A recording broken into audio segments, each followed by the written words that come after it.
बोलणार आहे. हवा वेगाने नव्हती, हवेपेक्षाही त्यांचा वेग होता. हवा वेगाने नव्हती, हवेपेक्षाही त्यांचा वेग होता. अन्याय विरुद्ध लढण्याचा त्यांचा इरादा नेक होता. असाच रामजी बाबांचा लेख भीमराव आंबेडकर लाखातच नव्हे तर जगात एक होता, जगात एक होता, जगात एक होता. मैत्रिणींनो, आपल्याला माहितच आहे भारतरत्न डॉक्टर बाबासाहेब आंबेडकर यांचा जन्म 14 एप्रिल 1891 रोजी महू या गावी झाला.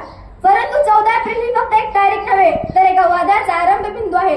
एका युगाची सुरुवात आहे की याच दिवशी जन्माला आला होता प्रचंड मोठ्या जनसमुदायाचा महान मुक्तिदाता, तुमचा, माझा आणि संपूर्ण विश्वात संघर्षाची इच्छा बाळगणाऱ्या प्रत्येक व्यक्तीचा महानायक भारतरत्न डॉक्टर बाबासाहेब आंबेडकर. जगामध्ये गरिबी तेथेच आहे जिथे शिक्षण नाही, म्हणून आर्थिक भाकरी खा पण आपल्या लेकरांना चांगले शिक्षण द्या असा विचार देणारे बाबासाहेब वेळेप्रसंगी स्वतः उपाशी राहून बॅरिस्टर झाले. केवढा हा भीम पराक्रम! एक हाडामासाचा मनुष्य आपल्या आयुष्यात किती मोठे प्रचंड कार्य करू शकतो हे आपल्याला बाबासाहेबांच्या कार्यावरून समजते.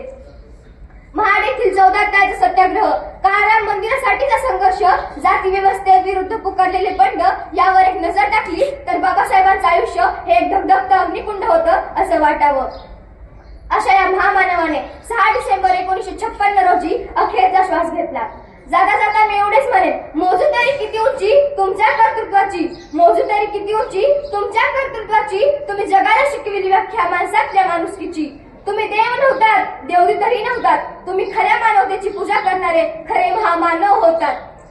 अंधार फार झाला आता दिवा पाहिजे, अंधार फार झाला आता दिवा पाहिजे. पुन्हा एकदा जाती धर्माने ग्रासलेल्या माझ्या या भारत देशाला भीमा पाहिजे, भीमा पाहिजे, भीमा पाहिजे. जय हिंद, जय भारत, जय कर्मवीर.